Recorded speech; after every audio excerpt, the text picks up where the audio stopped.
The transformation in Empress Vexhara was now permanent, her happiness having evolved into something deeper than magical compulsion. As she sat upon her ruby throne, she carried herself with a new kind of authority, one built on genuine care for her subjects rather than mere dominion. Her golden eyes still burned with power, but now they also held warmth and wisdom that had been absent for millennia. Marcus stood before her again. But the atmosphere had changed completely. Where once there had been tension and the threat of violence, now there was mutual respect and growing trust. The throne room itself reflected this change, with gentle lighting and comfortable seating that invited conversation rather than demanded submission. "I have been thinking about your remaining wishes," Vexhara said, her voice carrying a melodious quality that had emerged during her day of happiness. "You surprised me completely with your first request. I find myself both curious and slightly apprehensive about what else you might ask for." Marcus smiled, that warm expression that had become familiar over their time together. "Before I make my second wish, I'd like to ask you something. What do you think I should wish for?"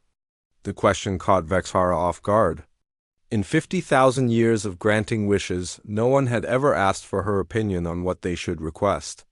Mortals typically approached her with their desires already fixed, usually focused on personal gain or revenge against their enemies. "That's a dangerous question to ask a demon," she said with a slight laugh. "We're supposed to be experts at twisting wishes into curses." "But you're not just any demon," Marcus replied. "You're someone who has experienced genuine happiness for the first time in eons, and you're someone who clearly cares about justice and the well-being of those under your protection. So, what do you think would be the most beneficial use of my remaining wishes?" Vexhara was quiet for a long moment, considering the question seriously. The happiness had given her new perspective not just on her own realm, but on the broader cosmic situation. She knew of threats that Marcus could not even imagine, problems that required solutions beyond the scope of any single world or species. "If I were being selfish," she said slowly, "I would encourage you to wish for something that would benefit my realm. Perhaps an alliance between Earth and my domain, or protection for my people against the cosmic threats that even I sometimes struggle to handle alone." She paused, her expression growing more thoughtful. "But if I were being truly wise, I would suggest that you wish for something that addresses the root causes of conflict between realms rather than just the symptoms. There are forces in the universe that feed on discord and war, entities that profit from keeping different species and dimensions in conflict with each other." Marcus leaned forward with interest. "Tell me more about these forces." "There are beings called the Void Merchants," Vexhara explained. "They exist in the spaces between dimensions, and they have spent millions of years manipulating events to ensure constant warfare between realms. They sell weapons to both sides of every conflict, provide intelligence that escalates tensions, and even create artificial scarcities that force different species to compete for resources." Her golden eyes grew darker as she continued. "I have suspected their involvement in many of the conflicts that shaped my own rise to power. The invasion of my homeworld, the territorial disputes that led to my expansion, even the recent Demon Lord rebellions in the Outer Territories. All of it fits their pattern of deliberate destabilization." "And you think they're a threat to Earth as well?" "I know they are," Vexhara said grimly. "Your world's discovery of interdimensional travel has made it a target. They will work to ensure that humanity either becomes a client species dependent on their technology and weapons, or that it destroys itself in conflicts with other realms before it can become powerful enough to threaten their operations." Marcus absorbed this information carefully. His military training had taught him to think strategically, and he could see the implications immediately. If these void merchants were truly manipulating conflicts across multiple dimensions, then any solution that only addressed local problems would be temporary at best. "What would it take to stop them?" he asked. "That's the challenge," Vexhara replied. "They exist partially outside normal space-time, which makes them extremely difficult to locate or attack directly. Their power comes from their ability to remain hidden while they manipulate events from the shadows. But if someone could expose their operations, If the various realms could see the truth about how they've been manipulated, the different dimensions might stop fighting each other and start working together instead. Marcus finished. Exactly. But gaining that knowledge would require access to information that spans multiple dimensions and timelines. It would require the ability to see connections and patterns that are normally invisible even to cosmic-level beings. Marcus was quiet for several minutes, turning over the possibilities in his mind. Finally, he looked up at Vexhara with decision in his eyes. "My second wish," he said clearly, "is for the ability to perceive and understand the true connections between all interdimensional conflicts, including the hidden influences that have shaped them." The cosmic forces that bound Vexhara to grant wishes immediately went to work. Marcus felt a sensation like lightning flowing through his consciousness as his awareness suddenly expanded beyond anything he had ever imagined possible. Information flooded his mind, not as overwhelming data, but as clear understanding of patterns and relationships that spanned eons and dimensions. He could see it all now. The vast web of manipulation that the Void Merchants had woven across reality. Every major war, every territorial dispute, every economic crisis that had driven species to conflict, all of it connected by threads of deliberate interference. He saw how they had subtly influenced the invasion of Vexhara's homeworld, how they had provided the weapons that made Earth's initial interdimensional explorations so dangerous, how they had even shaped the cultural development of countless species to make them more prone to aggression and competition. But he also saw something else, something that filled him with hope. The connections went both ways. If the Void Merchants could influence events across dimensions, then beings within those dimensions could influence each other as well. The potential for cooperation and mutual support was just as vast as the potential for conflict. "I can see them," Marcus said, his voice filled with awe and determination. "I can see everything they've done, all the ways they've manipulated events. But I can also see the connections between realms that could be used for cooperation instead of conflict." Vexhara felt a surge of excitement and hope. "What do you see? What possibilities are there?" Marcus's enhanced perception allowed him to see potential futures branching out like a vast tree. In some timelines, the Void Merchants succeeded in their manipulations, leading to endless war and the eventual collapse of organized civilization across multiple dimensions. But in others, the various realms formed alliances based on mutual understanding and shared purpose, creating a collaborative network strong enough to not only resist the Void Merchants but to actively hunt them down and stop their operations. "I can see a future where Earth becomes a hub for interdimensional cooperation," Marcus said. "A place where representatives from different realms can meet safely to share information and coordinate responses to cosmic threats. Your demon realm could be one of the founding partners, along with several other dimensions that are currently seen as hostile to humanity. What would that require?" "Trust," Marcus said simply, "and proof that cooperation benefits everyone more than conflict does. The Void Merchants maintain their power by keeping everyone isolated and suspicious of each other. But if we could demonstrate the advantages of working together," Vexhara's mind, sharpened by her recent experience of happiness and now working in harmony with Marcus's cosmic awareness, began to see the full scope of what was possible. "We could start with small collaborative projects. Joint scientific research, cultural exchanges, mutual defense agreements against common threats. Once the benefits become obvious, more realms would want to join." "Exactly. And every new member of the alliance would make it harder for the Void Merchants to operate. They depend on secrecy and isolation. A transparent, cooperative network of realms would expose their manipulations and make their usual tactics impossible." As they discussed the possibilities, both Marcus and Vexhara began to realize that they were talking about something unprecedented in cosmic history.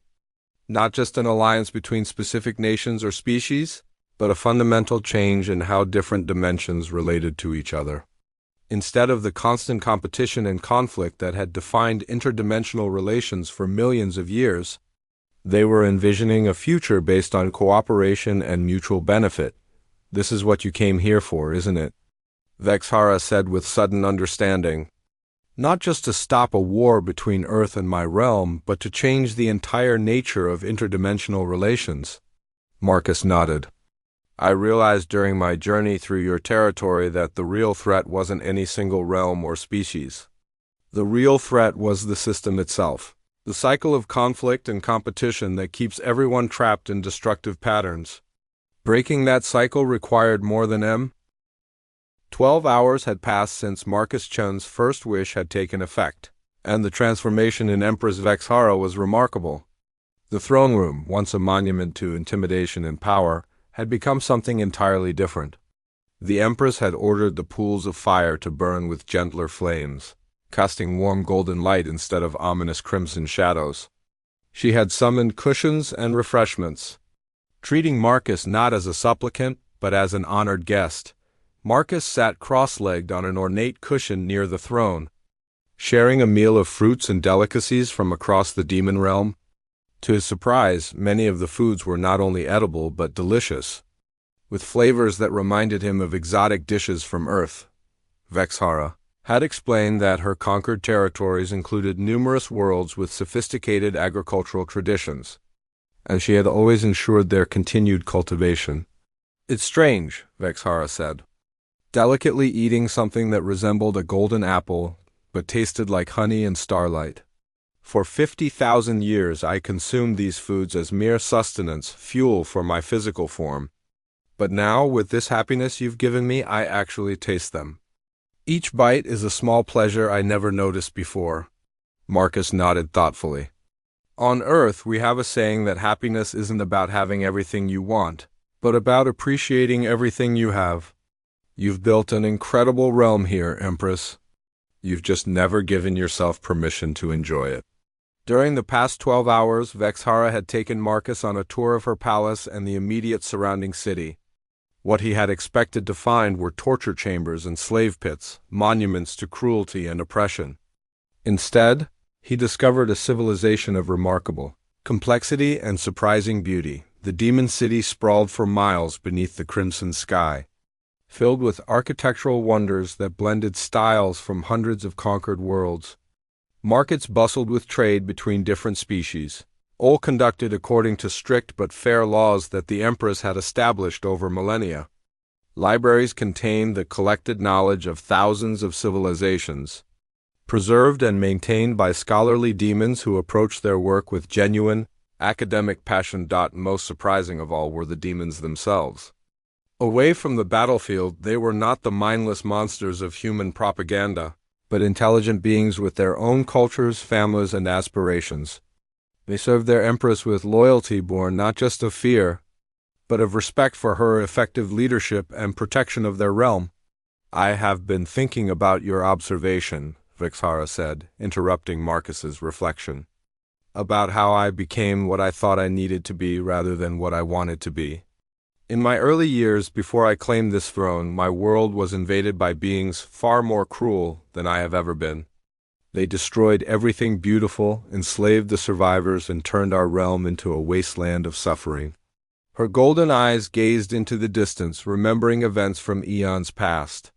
When I finally gained enough power to drive them out and claim dominion, I told myself that I would never be weak enough to suffer such an invasion again. I became harder, crueler, more terrifying than those who had hurt my people. I thought that by becoming a monster, I could protect everything I cared about from other monsters. And it worked, Marcus observed. You built the strongest realm in this dimension. No one dares to invade your territory or threaten your people.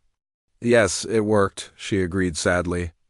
But somewhere along the way, I forgot that the purpose of strength was to protect what I loved, not to accumulate more strength for its own sake. I became so focused on being strong enough that I stopped noticing whether the things I was protecting were actually thriving. Marcus set down his cup and looked at her seriously. But they are thriving, aren't they? That's what I saw today. Your demons aren't cowering slaves, they're productive citizens. Your conquered worlds aren't burnt wastelands, they're integrated into a functioning interstellar civilization. You didn't become a monster, Empress. You became a leader who forgot to lead with joy instead of just with power. The happiness flowing through Vexhara's consciousness allowed her to see her accomplishments with new clarity. She had indeed built something remarkable, a realm where hundreds of different species coexisted under laws that protected the weak while rewarding merit and achievement. Trade flourished between worlds that had once been enemies. Knowledge was preserved and shared freely among scholars of every race. Even justice was dispensed fairly, with elaborate courts and appeal processes that ensured no one was punished without cause. "You know what the strangest part is?" she said with a smile that was becoming more natural with each hour.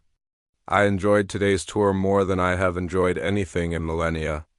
Seeing my realm through your eyes, noticing the beauty in what I had built instead of just its defensive capabilities. It made me proud in a way that conquest never has." As the hours passed, Vexhara began to understand that happiness was not just an emotion, but a lens through which she could view her entire existence differently. Problems that had once seemed to require iron-fisted solutions now appeared to have elegant alternatives.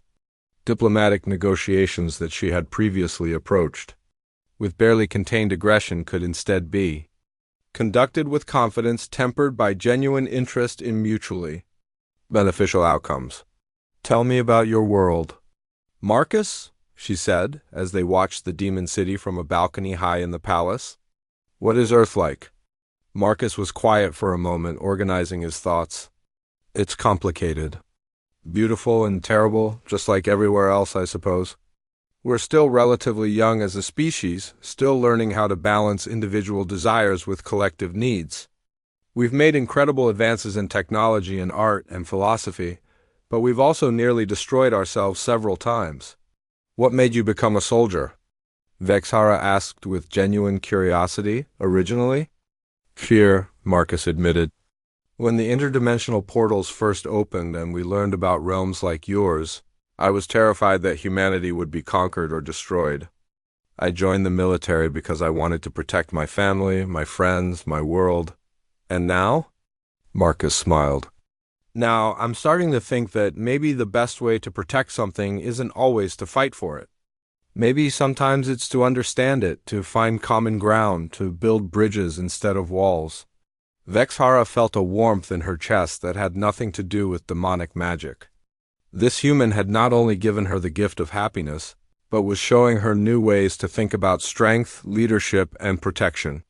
She was beginning to understand why he had made such an unusual first wish. "Marcus," she said softly, "I need to tell you something. When your 24 hours of happiness ends, I don't know if I'll be able to return to the way I was before. This feeling, this perspective, it's changing how I see everything. My realm, my role, my responsibilities to the beings under my protection. Is that a bad thing?" Marcus asked. "I don't know," she replied honestly. "Change is dangerous for someone in my position. If I appear weak, if other demon lords sense vulnerability, they might challenge my authority. Wars could break out across the realm. People could die." Marcus considered this carefully. "Do you think happiness makes you weak?" "That's what I was taught to believe. But do you feel weak right now?" Vexhara examined her emotions and thoughts carefully. The happiness flowing through her consciousness had not diminished her intelligence, her magical abilities, or her strategic thinking. If anything, it had enhanced them by removing the constant undercurrent of anger and dissatisfaction that had clouded her judgment for millennia. "No," she said with some surprise. "I feel more myself than I have in eons. More clear-headed, more creative, more capable of seeing solutions that were hidden from me before. Then maybe the real weakness was believing that you had to choose between being strong and being happy." As the hours continued to pass, Vexhara found herself making small changes throughout her realm. She issued orders for new parks to be built in the demon cities, spaces where families could gather and children could play. She established cultural exchange programs between the various species under her rule, encouraging the sharing of art and music and literature. She even began planning diplomatic missions to other realms, not for conquest but for trade and mutual understanding. Each change felt natural and right. extensions of the protective instincts that had always driven her but expressed through creation rather than domination. The happiness had not made her soft. It had made her more genuinely powerful by aligning her actions with her deepest values. "I think I understand now why you made that wish," she said as the 24th hour approached. "You saw something in me that I had lost sight of. You reminded me that power without purpose is just destruction, and that the highest purpose of power is to create flourishing for those under your protection." Marcus nodded. "I also think you needed to remember that you deserve to be happy too. Leadership doesn't require martyrdom. You can protect your people and enjoy your life at the same time." As the final minutes of the wish ticked away, Vexhara felt a mixture of anxiety and determination. The happiness would fade, but the insights it had brought would remain. She had spent 24 hours seeing her realm and herself clearly, and she was not about to let that clarity disappear. Whatever happens when this... The crimson sky of Zarathia burned with eternal twilight as Marcus Chun stepped through the obsidian gates of the Demon Empress's palace. His combat boots echoed against the polished black stone, each step measured and confident despite the supernatural dread that pressed against his mind like a physical weight. The human soldier had fought his way through 7 layers of hell to reach this moment. Leaving behind a trail of defeated demon lords and shattered armies, Marcus wore the standard issue armor of Earth's interdimensional defense corps, though it bore the scars of countless battles. Plasma burns streaked across the reinforced polymer plates, and his helmet's tactical display flickered occasionally from electromagnetic interference. His weapon, a modified rail rifle designed specifically for demonic entities, hung ready at his side. But he hadn't come here to fight. The throne room stretched before him like a cathedral of nightmare. Pillars of black marble twisted upward into shadows, carved with scenes of conquest and domination from 1,000 conquered worlds. Pools of liquid fire provided the only illumination, casting dancing shadows that seemed to move with malevolent intelligence. The air itself felt thick and oppressive, heavy with the weight of ancient power and spilled blood. At the far end of the chamber, upon a throne carved from a single massive ruby, sat Empress Vexhara. She was beautiful in the way that a supernova was beautiful, terrible and magnificent and utterly devastating to behold. Her skin held the deep crimson of fresh blood, and her eyes burned with the golden fire of dying stars. Horns curved gracefully from her forehead, and wings of shadow and flame spread behind her like a dark aurora. She wore armor that seemed forged from condensed darkness itself, form-fitting and elegant yet clearly designed for war. "So," her voice resonated through the chamber like distant thunder, "the human hero finally arrives. I had wondered when you would reach my domain." Marcus Chen of Earth. Marcus stopped 50 feet from the throne and removed his helmet, revealing a face marked by determination and an intelligence that surprised many who faced him in battle.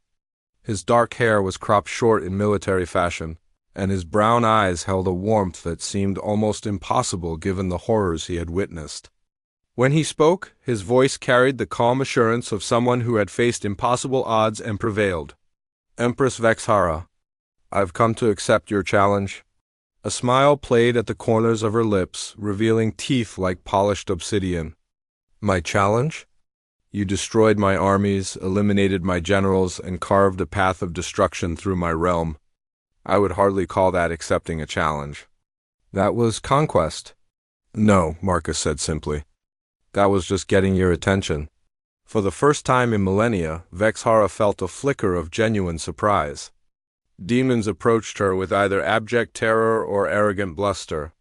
This human displayed neither. He stood before her as an equal, unafraid but respectful, confident but not dismissive of her power.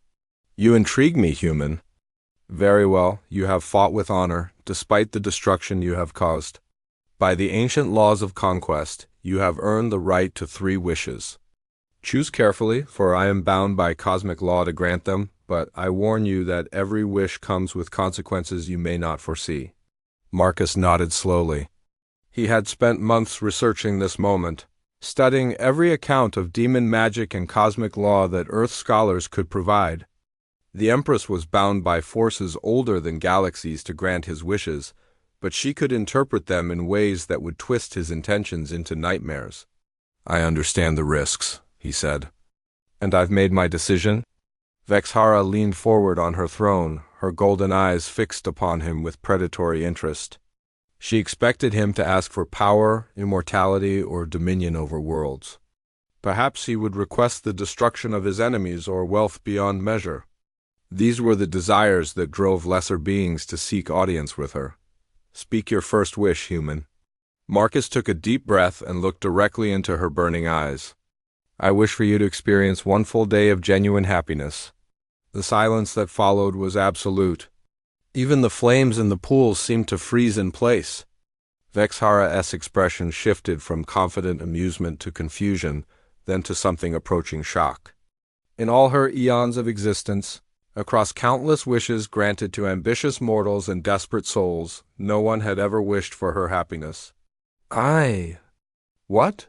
The composure of the Demon Empress cracked for just a moment, revealing something almost vulnerable beneath. "You would waste a wish on my happiness?" "It's not a waste," Marcus replied calmly. "According to every historical account I've studied, you've ruled for over 50,000 years.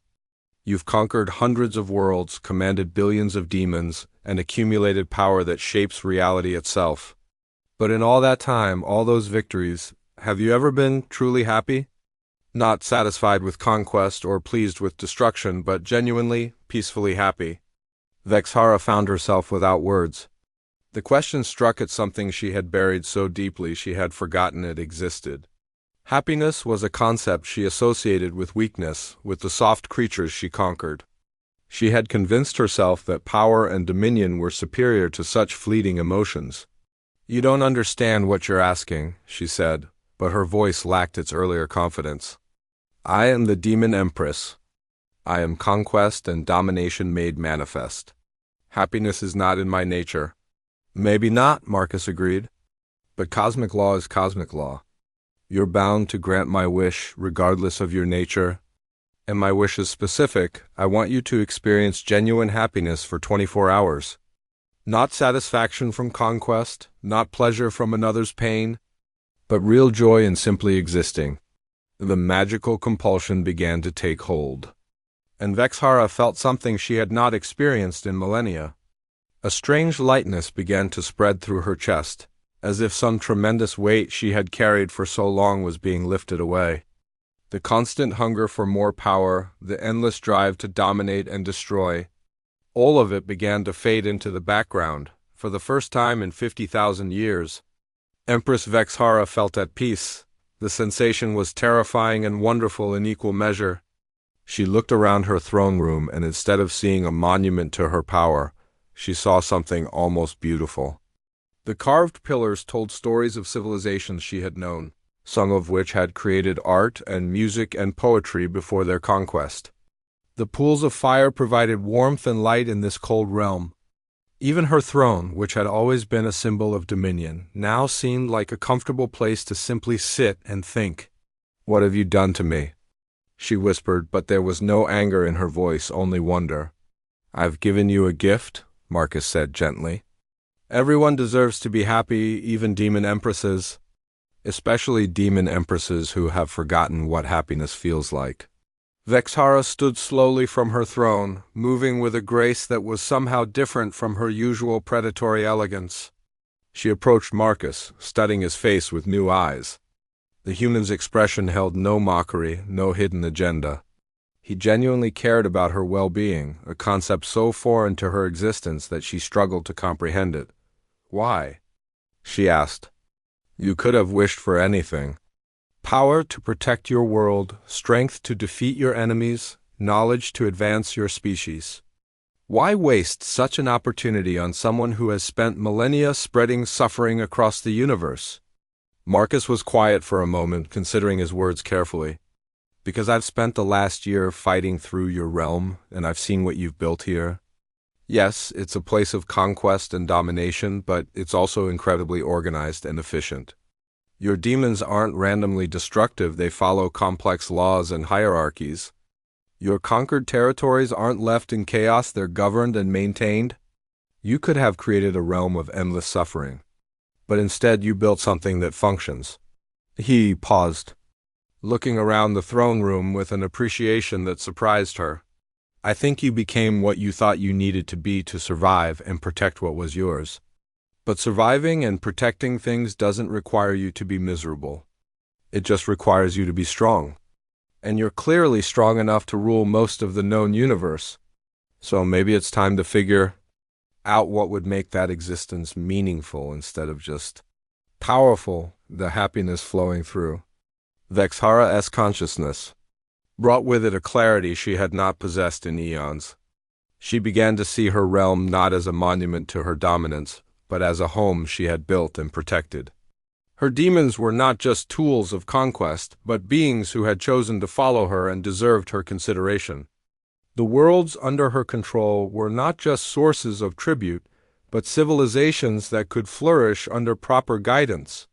This feeling, she said softly, it's overwhelming. How do mortals function with such intense emotions?